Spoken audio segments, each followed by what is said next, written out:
I'm sorry, I'm not feeling well, so I need to leave early. I told my boss and got permission to leave early.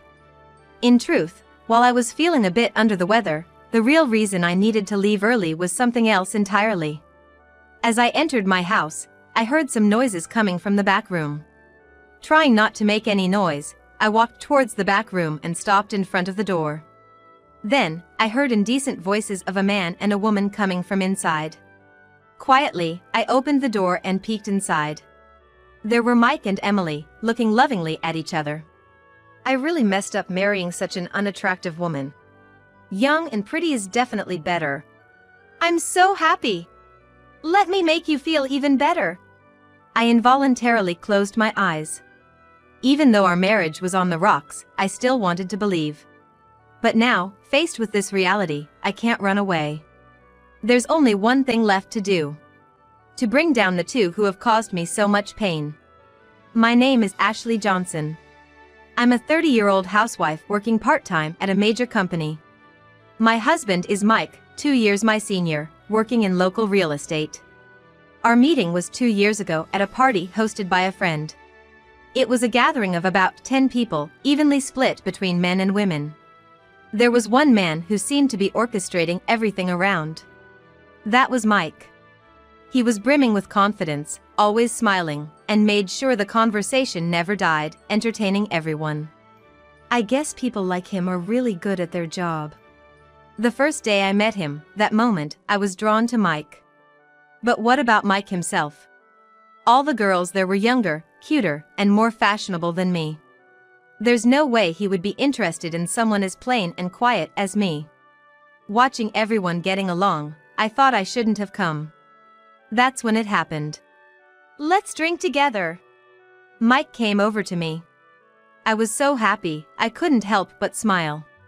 Then Mike said, "You have a beautiful smile." Thanks to that one line, I felt instantly closer to him. We exchanged contact details and later went on our first date. From there, our relationship developed further, and 3 months after we met, we started dating. And a year later, "I'll definitely make you happy. Let's get married," Mike proposed. I look forward to it. 6 months later, surrounded by well wishes, we became husband and wife. But married life wasn't as sweet as I thought. Being a working couple was harder than I expected. Far from the ideal I had in mind at the beginning of our marriage. That made me face the harsh reality. Mike was busy with work, usually getting home around 9 p.m. At first, we used to eat together even if he came home late, but then he stopped having dinner at home, saying he was eating out with colleagues. And gradually, we stopped having meals together. 3 months into the marriage, our conversations dwindled, and we began to drift apart. One day, returning from my part-time job, I saw Mike's shoes at the entrance. Huh? He's back already? Mike wasn't in the living room, but I found him asleep in the bedroom. Mike? What's up? Are you feeling ill? He slowly sat up and said he'd been thinking about something. It's great we bought a condo after getting married, but I'm not okay with paying more of the mortgage. I couldn't believe what he was saying. I was paying a significant amount too. Don't compare us, Mike. I'm contributing too, you know that, right? Mike paused, then said, "It's not enough. You should contribute more." How can you say that? 80% of my part-time income goes to the mortgage. What more do you expect? That's where I have an idea, Mike said. He then suggested something utterly selfish. Increase your part-time hours. What? Work more hours, earn more. You said you wanted to work more, right? Being cooped up at home all day is depressing. More hours, less discontent. Plus, it'll help us pay off the mortgage faster. Wait a minute. Sure, more hours might ease things, but my body can't handle it. I was already overwhelmed with household chores, let alone increasing my work hours. But Mike just insisted it would be fine. So, I suggested he help with the chores. What? Are you kidding me? I work from dawn till late at night. And now you want me to do chores too? I'm not asking for everything, just help with things like taking out the trash or cleaning the bathroom. Hearing this, Mike's expression hardened and he lashed out. Don't get carried away because I'm being lenient. Why should the man of the house do chores? That's a housewife's job, something you should be doing anyway. And no way your increased work hours will make a big dent in the mortgage. What can someone earning peanuts say? Talk about that after you earn like I do. You just need to listen to what I say. Got it? I was so shocked by Mike's words, showing he only thought of himself, that I couldn't even argue back. I just listened. After that day, my relationship with Mike deteriorated even further. Every day, he pressured me to work longer hours. If I refused, I'd face his terrible verbal abuse. Out of fear, I told my boss I wanted to increase my work hours, but I was told it couldn't happen until the next month's contract. Mike's pressure continued during that time. Finally, a month later, I managed to get my working hours increased. But that was the beginning of 6 months of hell. With more work hours, I had less time for housework. I started work at 7 a.m. and finished at 5 p.m. After shopping, I'd get home around 6 p.m. and start on the household chores. Before I knew it, it was time for Mike to return home. And he still came home late, never helping with the housework. I ended up being chased by both work and house chores every day. My body and mind were increasingly exhausted, worsened by Mike's verbal abuse. You can't even get the bath ready? You're a failure as a housewife. This is definitely grounds for divorce. And on another day, you've aged recently. Going straight to becoming an old lady because I don't pay attention to you? Please, don't make me your caregiver. He was like a different person with his words and actions. I didn't even want to see or hear Mike anymore. Then, one day, Mike brought home a woman. This is my cousin Emily. Nice to meet you, I'm Emily, his cousin. They claimed to be relatives, but I had no memory of her. Really a relative? Skeptical, I questioned Mike, who insisted she was a relative. That didn't make sense. I had met all his relatives at our wedding and introduced myself. But I had never met Emily. Were you at our wedding? Mike quickly denied it. She was too busy to come to the wedding.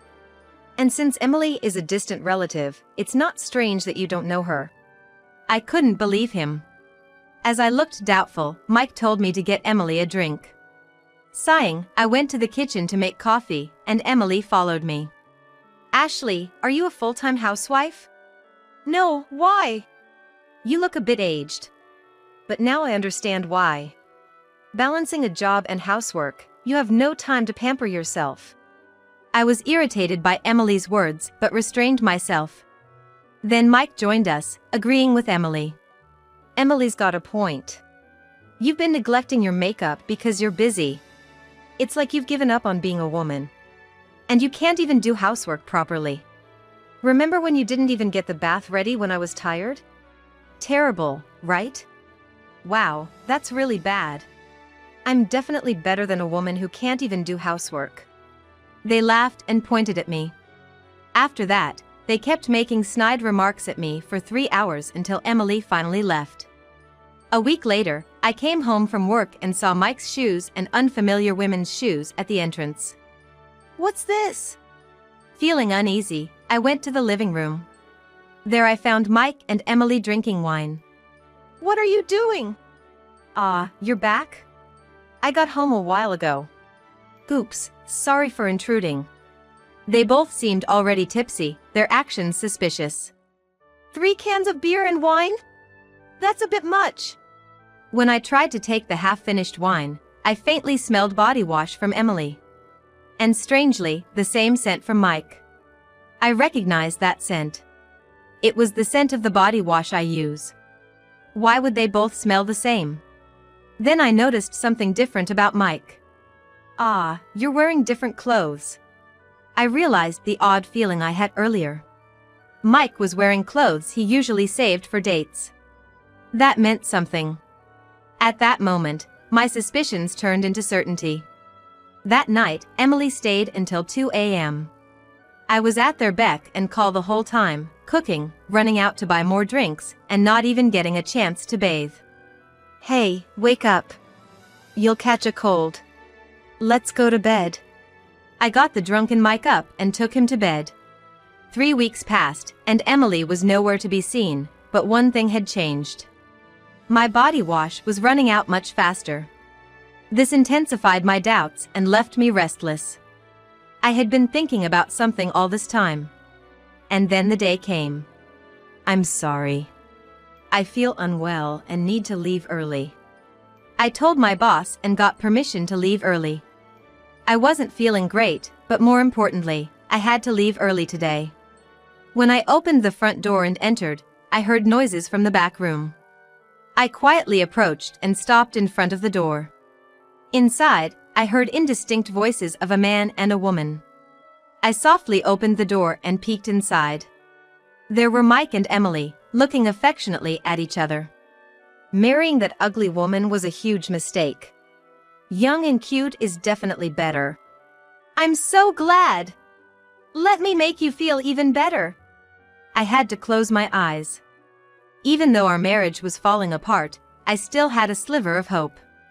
But now, I couldn't run from the reality in front of me. I had to do something to bring down the two who caused me so much pain. I took out my phone from my bag and started recording them. About 10 minutes passed. That's enough. I had enough evidence. Resolved, I burst open the door. Ah! Ashley! Why are you here? The two were in a state of panic at my sudden appearance. Without a moment's delay, I showed them the phone in my hand. This is the video I just recorded. What? You're joking! Erase that now! There was no way I was going to erase it. This was solid evidence of their affair. And it wasn't something only I should know about. I sent the video to your husband. What? Husband? Emily, you're married! Mike turned pale and confronted Emily, but she seemed not to hear his words and simply uttered. Huh? Do you understand what I said? I told you, I sent a video of what you two were doing to your husband. What are you doing? Right after I told her I sent the video, Emily, with a furious look, lunged at me. However, she got tangled in the sheets and fell off the bed with a thud. Ouch!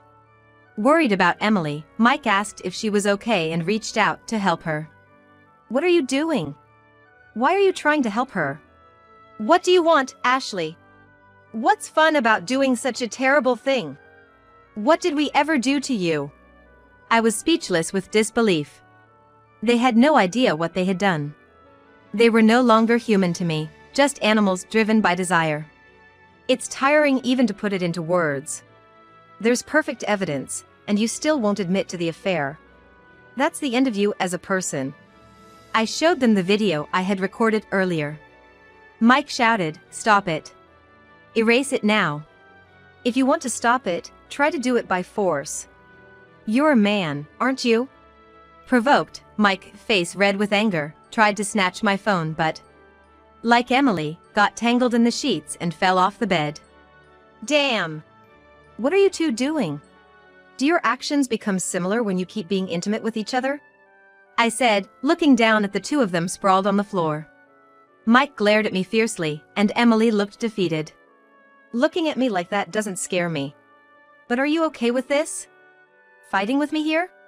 What are you talking about? Clueless, they looked at me, so I showed them the screen of my phone. Oh!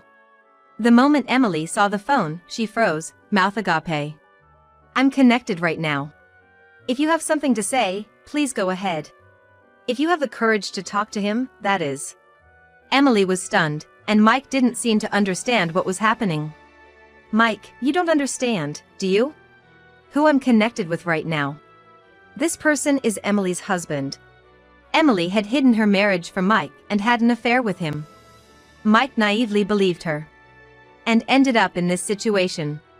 Not that I have any sympathy for Mike, who was easily fooled. Mr. Smith, sorry to keep you waiting. I'll be there soon. Thank you. I ended the call, looked at them silently, and smirked. Then, as if coming back to her senses, Emily nervously looked at me. What? Why did you hang up? He's coming now. Who's coming? Your husband is coming here. Right after that, the doorbell rang. He's here. As I was about to go to the front door to greet Mr. Smith, Emily suddenly started to freak out. What? Emily, what's wrong? Mike was shocked at Emily's uncharacteristic behavior. Well, it's no wonder Emily reacted like that. Because Emily's husband is. Then the bedroom door opened, and in came a tall, gentlemanly man. What a pathetic sight. The moment Emily saw Mr. Smith, she clutched her head and started uttering nonsense. Ah! Mike was stunned by her disgraceful behavior. However, Mr. Smith, unfazed, addressed Mike. You must be Mike. My wife seems to have caused you quite some trouble. As this situation has unfolded, I must respond appropriately. As the head of a company, I cannot let this go unaddressed. Mike had been continuing his relationship with Emily without knowing about Mr. Smith's existence until now. When he learned about it at this very moment. I'll tell you about Mr. Smith. What kind of person he is. However, Mike's shocked expression suddenly turned serious, and he looked at us sharply.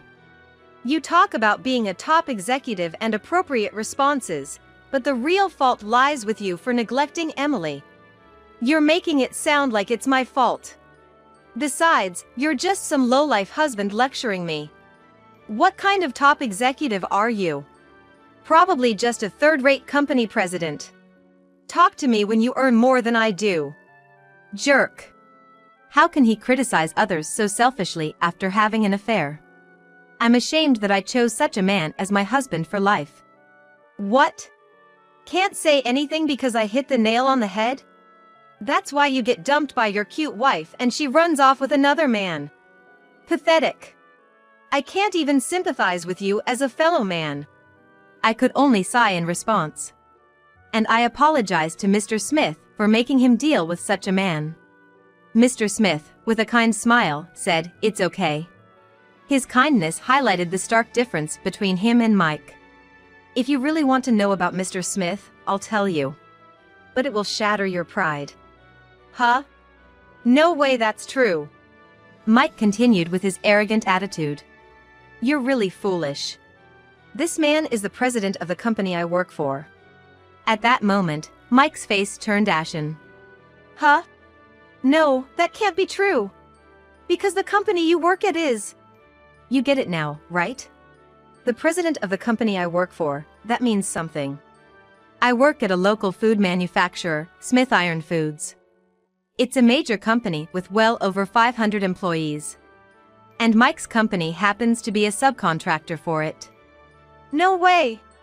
The president of Smith Iron Foods? But how did you and the president? Normally, a part-timer like me wouldn't exchange contact information with the president of the company. Well, you guys created that opportunity, though.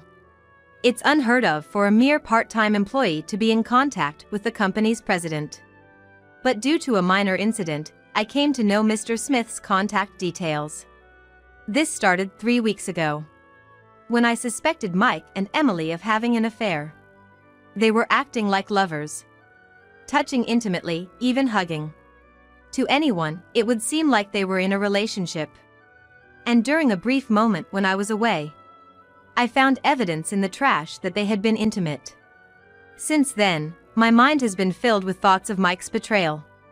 And as if to add fuel to the fire, I was burdened with the daily tasks of work and household chores. Gradually, I could feel both my body and mind starting to break down. One day, during lunch break in the company cafeteria, Mr. Smith approached me. Miss Johnson, you look quite exhausted. Is the office work too tough? I was surprised. Despite not being a staff member, Mr. Smith, the president, knew me. He said he knew all the employees' names and sat down across from me. Then, unexpectedly, he started talking about himself. He married a woman 20 years his junior 3 years ago, and while the marriage started happily, his wife's attitude changed within 6 months. She stopped doing any housework and lived a life of leisure. It's tough for you too, Mr. Smith. But why are you telling me this? I felt you might be going through something similar. Marriage is truly challenging. Unlike your situation, the reason for my marital issues is entirely my fault. I spoiled my wife too much, a classic case of being blinded by love. Mr. Smith looked a bit sad as he said this. But something else caught my attention. What's your wife like, Mr. Smith? Without saying anything, he took out his phone and showed me a photo of his wife. Is this really your wife? I was shocked when I saw the photo. Yes, it is. The woman he pointed out as his wife was Emily, whom Mike had introduced as his cousin. Emily, right? How do you know my wife's name? I told Mr. Smith everything I knew. I see, Ms. Johnson. Thank you for telling me. I'll remember this. As he was about to leave, I stopped him. I also have something I want to talk to you about, I said to Mr. Smith. I told him about how Mike and Emily had been coming to the apartment almost daily and engaging in an affair. How did you know? By the scent. The fragrance of my body wash that wasn't there in the morning. They were always taking a shower before getting together. Using my body wash. Indeed, the amount of body wash had been decreasing abnormally. I see. But just knowing that doesn't seem like enough to do anything about it, does it? That's why I wanted to consult with you. That's when I decided on the day to barge into the room. For that reason? You say that, but anyone would wonder if the scent of their body wash was filling the room. If you're going to cheat, you should have been more careful about your surroundings. Mike slumped his shoulders in defeat, and behind him, Emily, who had screamed herself hoarse, was staring blankly at the ceiling. Suddenly, Mike started muttering to himself. Step back a bit. Eh? Right after that. Are you kidding me? He came at me with a demonic look. But the next moment, Mike was suspended in the air and then fell to the floor. Ugh! I've been learning Taekwondo, just in case something happened. Never thought it would come in handy here. Mr. Smith then sternly addressed Mike, who was lying on the floor. I will be reporting this matter to the president of your company. Knowing him, he will impose a severe penalty. Be prepared for that. And for me too. This is a divorce paper. I've already filled in my name, so I need you to write yours now. And because you spent all our savings on that woman, there will be no division of assets. As for alimony, you can look forward to a call from my lawyer soon. Following that, both of them faced difficult times. Mr. Smith divorced Emily that day and demanded a substantial alimony. Emily, who had never worked before, now lives in a shabby apartment, working night shifts and allocating 90% of her earnings to pay the alimony. As for Mike, he signed the divorce papers on the spot and filed them immediately, finalizing the divorce. The next day, just as Mr. Smith said, Mike's boss demoted him and transferred him to a rural area. With the high alimony bill and his need to survive, he's been physically exhausting himself with construction work after his day job. Yet, he's still barely making ends meet and is now living a mentally tormented life. As for me, after the divorce, I sold the apartment we lived in and moved to a new one. My life, once devoid of freedom, is now filled with it. Since the incident, I've become quite close to Mr. Smith. I'm not ready to seek new relationships just after my divorce, but I hope to meet someone wonderful in the future. Of course, for now, my work and personal life are my top priorities.